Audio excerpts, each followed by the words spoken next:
শূন্য হাতে বাংলাদেশের ৬৪টি জেলা ভ্রমণে নেমেছেন দিনাজপুরের বীরগঞ্জের যুবক মোস্তাকিন। শুধুমাত্র বাইসাইকেল নিয়ে ২০তম দিনে ৫টি জেলার ভ্রমণ শেষ করে তিস্তা ব্যারেজে এলেন মোস্তাকিন। আসসালামু আলাইকুম বাংলাদেশ। আমি শূন্য পকেটের ৬৪ জেলা ভ্রমণে আজকে আমি আছি উত্তরবঙ্গের একটি জেলা, আর এই জেলা হলো লালমনিরহাট। আর তিস্তা ব্যারেজের এখানে আমি বর্তমানে অবস্থান করতেছি। তো আমার এরপরের গন্তব্য হলো লালমনিরহাটেরই ৩ বিঘা করিডোরের এখানে, আর তারপর জেলা হলো কুড়িগ্রাম, এরপর দেখা গেল গাইবান্ধা। এভাবে একের পর এক প্রত্যেকটা জেলাতে যাব। কোনোদিন দেখতে দেখতে আপনার এলাকায় আপনারই সামনে পড়ব। ধন্যবাদ। হ্যাঁ, এটা শখ ছাড়া কোনো কিছুই না, এটা এক ধরনের পাগলামি, এক ধরনের শখ।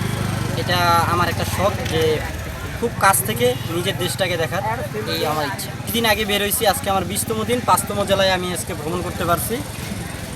২০তম দিন আগে। বর্তমান বেকার, আর আগে আমি সিএনজি চালাইতাম। আচ্ছা, কোথায়? বীরগঞ্জ থেকে পীরগঞ্জ, রানীশঙ্কর পীরগঞ্জ ওইদিকে। আচ্ছা, মানে পড়াশোনা করেছেন কিনা? পড়াশোনা ক্লাস 9 পর্যন্ত পড়ছিলাম। পারিবারিক ঝামেলার কারণে, যেহেতু পারিবারিক ঝামেলা আছে অনেকেরই, তাই আমার পারিবারিক ঝামেলার কারণে আমার পড়ালেখা হয় না। ক্লাস 9 পর্যন্ত পড়ালেখা করছি। থাকেন খাইলে সমস্যা ওদিক থাক সাপেক। ভাই, কোথায় এসেছেন যদি বলেন? পুরোটা আসসালামু আলাইকুম বাংলাদেশ। শূন্য পকেটের ৬৪ জেলা ভ্রমণে আজকে আমি আছি উত্তরবঙ্গের একটি জেলা, আর এই জেলার নাম হলো লালমনিরহাট। আমার ইচ্ছা হলো পুরো বাংলাদেশ সাইকেল দিয়ে ঘুরবো, এমনকি প্রত্যেকটা জেলার কিছু দর্শনীয় স্থান নিজের চোখে খুব কাছ থেকে দেখার ইচ্ছা। আর তাই আমি শূন্য পকেট নিয়ে একটা চ্যালেঞ্জিং ভিডিও হিসেবে আমি বের হই। এমনকি প্রত্যেকটা জেলায় যাচ্ছি। আজকে আমার ৫তম জেলা, ২০তম দিন। আমি ইচ্ছা যে আমার যে শূন্য পকেট নিয়ে বাংলাদেশে চলা যায় কি না, এইটাই হলো আমার ইচ্ছা। আর আপনাদের দোয়ায় আমি আজকে ২০তম দিনে ৫তম জেলা শেষ করছি। সবাই দোয়া করবেন, আর প্রত্যেকটি জেলায় যেন আমি সুন্দরভাবে ঘুরে আসতে পারি, আমার জন্য একটু দোয়া রাখবেন।